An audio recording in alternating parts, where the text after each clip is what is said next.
concerned though when you got the fresh fit on. I know that. I just noticed.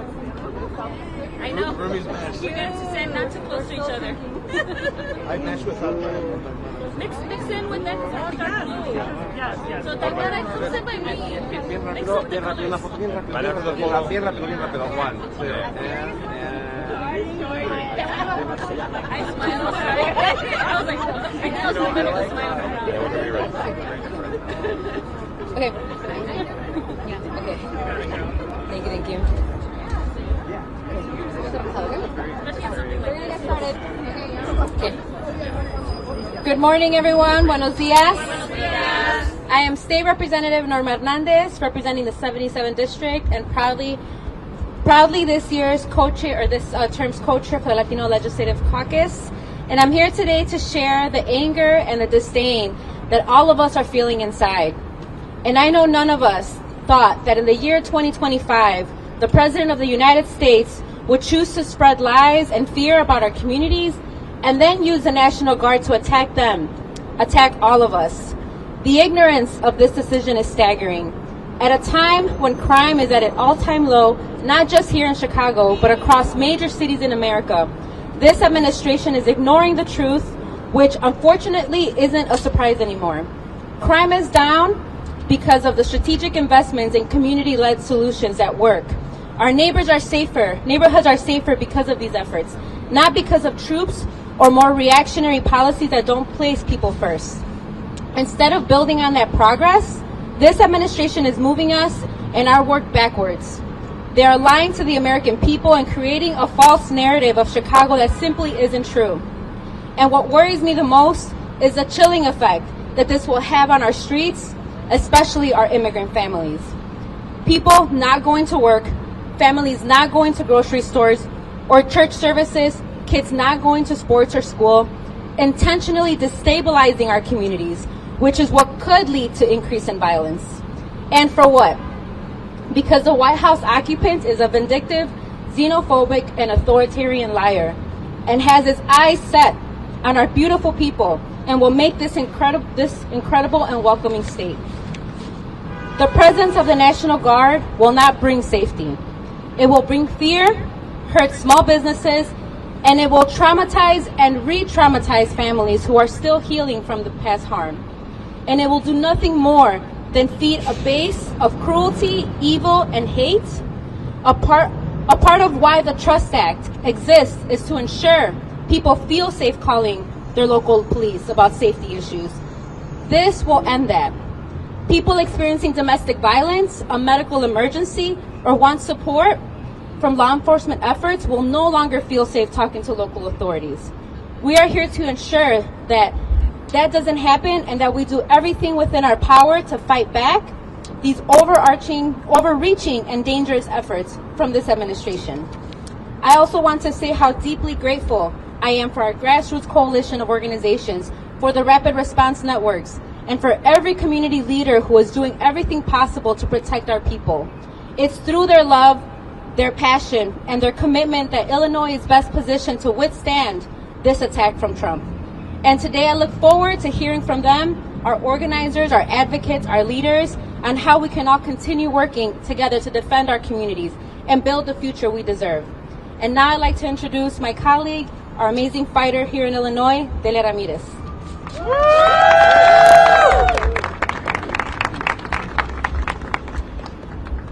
Good morning. Buenos dias.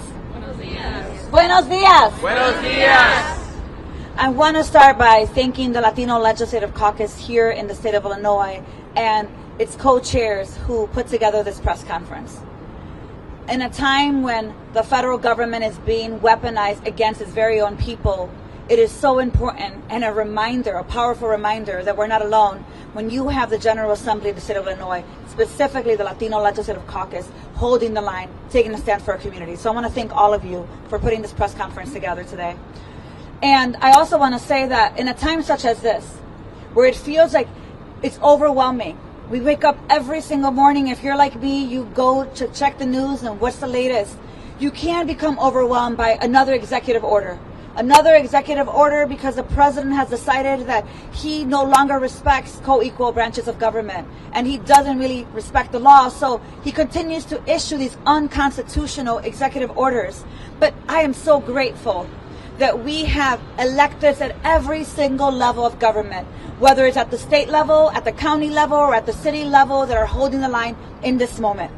Chicago is going to be clear to this president, who tries to identify ways to be able to silence us, to silence dissent.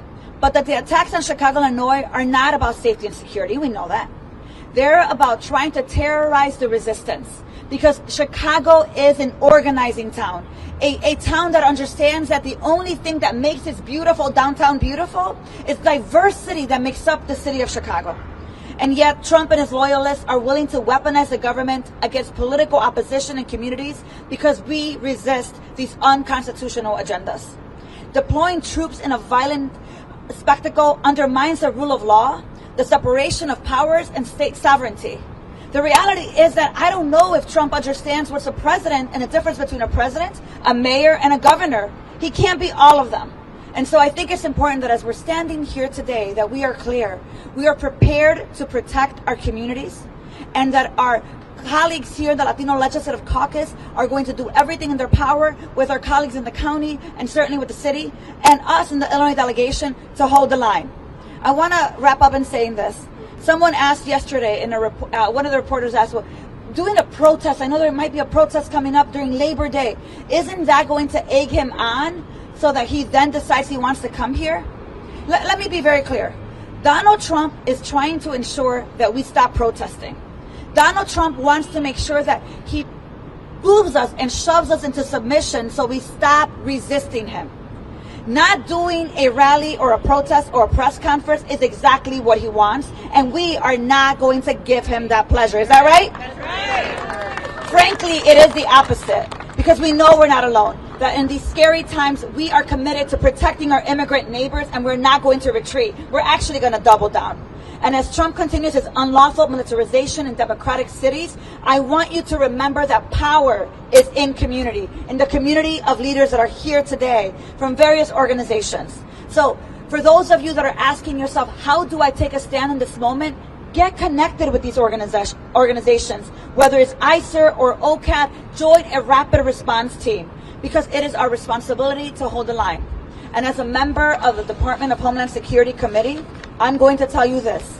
Even if it's just a few of us in committee dissenting to Secretary Noem, we will continue to hold them accountable, whether it is in the courts, whether it is in detention, or it's in the White House itself. Because we understand the mission and the assignment of this moment. It is solidarity and collective liberation that will get us through it. So I just want to say two sentences, maybe three in Spanish. Soy la congresista Delia Ramírez, represento el Distrito 3. Le quiero primeramente agradecer al Caucus Legislativo Latino que puso esta conferencia de prensa con las organizaciones comunitarias que están haciendo el trabajo todos los días para defender a nuestras comunidades. Yo sé que el presidente Trump, él quiere tratar de asustarnos como un niño berrinchoso que es, y tratar de que nosotros tengamos tanto miedo que no defendemos a nuestra comunidad. Lo que creo que es muy importante que entiendan es que entre más que nos ataque, nosotros vamos a tener la fuerza y la solidaridad para defender a nuestras comunidades. Y quiero agradecerle a mis colegas que están aquí del estado, pero también del condado y de la ciudad, que están diciendo colectivamente nosotros nos defendemos cuando un gobierno federal está atacándonos. Así que vamos a continuar a ver las leyes locales, cómo hacemos legislación, cómo apoyamos las cortes que están defendiendo la democracia, la constitución y derechos humanos, y cómo nos aseguramos que nos continuamos movilizando y agitando, porque en esta ciudad aquí no nos vamos a estar rajando, sino que al contrario vamos a trabajar aún más duro para asegurarse que la gente entienda que si te metes con un inmigrante, te metes con la ciudad de Chicago. Así que muchas gracias. Y con eso quiero presentarles a alguien que ha sido una campeona para nuestras comunidades, una orgullosa inmigrante que ahora dirige tanto ese trabajo también. I want to introduce to you someone who has been a champion for immigrant communities, a champion really for humanity, and that is Representative Dee Avalar.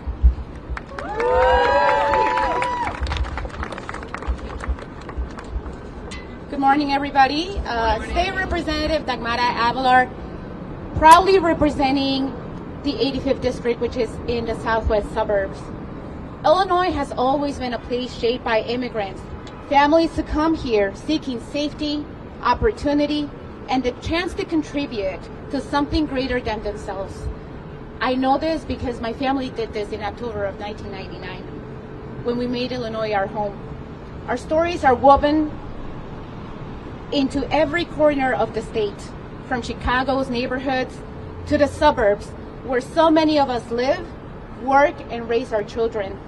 But today we cannot ignore the truth. Our communities, including our immigrant families, are under attack. We are seeing the heartbreak of separation, not only in big cities, but in suburban communities as well. We have been hearing the stories.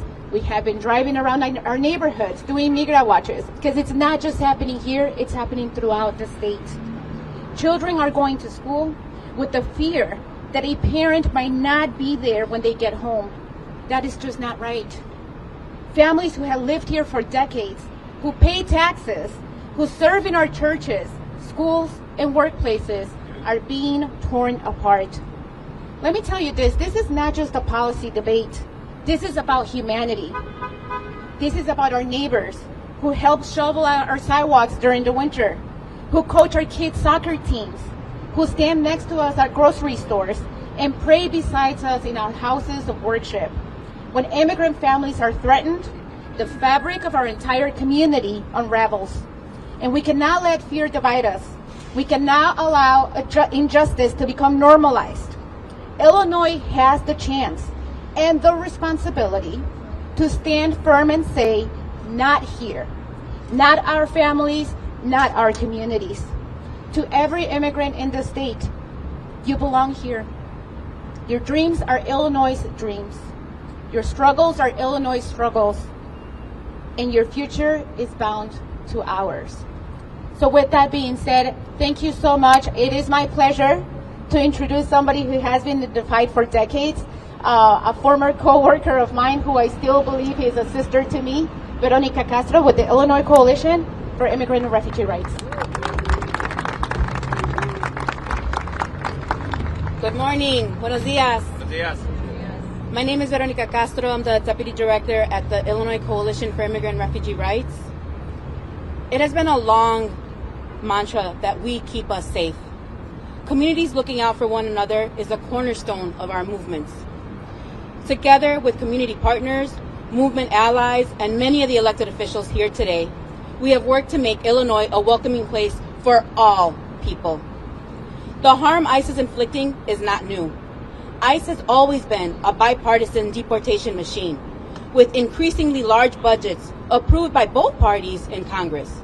But since he came back into office, Trump has pushed ICE to its furthest, cruelest limit, and now has even more money to do it with. To meet his hateful, racist quotas, Magna cronies in Congress pushed for and appropriated $150 billion more in funding. That's right, boo.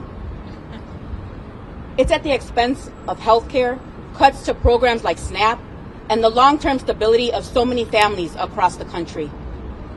Since last November, ICER, our members, and community volunteers have been working to educate our neighbors to make sure everyone knows their rights, block by block, neighborhood by neighborhood. We have worked to coordinate and organize rapid response teams to spot ICE, notify neighbors, and help people get the community and legal support that they need. We have expanded capacity on our Family Support Network hotline to ensure anyone needing help, including those in deportation crisis, will be connected to the resources that they need. And we have worked with the Illinois Legislative Latino Caucus to pass policies at the state level that will keep our communities safe, like Safe Schools for All. That's right. We know Trump and his loyalists are going to continue targeting Chicago and Illinois. And we also know that we will continue looking out for one another. So here is one thing you can do right now. Everyone, take out your phones. I know you have them with you. Go to your contacts and save the support hotline number in your phone. See the number here? 855-435-7693. 855-435-7693. Next, follow us on social media for updates. Keep an eye out for Know Your Rights trainings and updates on training and other training opportunities. Because remember, we keep us safe. ¿Se puede? ¿Se puede? And now, I'd like to introduce my partner in this fight and in this work, Ere Rondon from the Resurrection Project. Buenos días. My name's Ere Rendon with the Resurrection Project. At TRP, we reaffirm our commitment to protecting and serving immigrant communities across our city. The potential militarization of our streets will heighten the fear and uncertainty in our families. Our families will experience more trauma. Our businesses will continue to see a decline in sales. And our streets will lose the beautiful vibrancy that we get to experience now. We all must remember that we all have rights, and that when everybody, including U.S. citizens, choose to remain silent, you are protecting us all. So just keep in mind that all of us should say, I choose to remain silent. We have the right to deny entry without a judicial warrant. If you are in a public place and you step into a private space, you have the right to deny entry. We all have the right to refuse searches to your own body and to your belongings.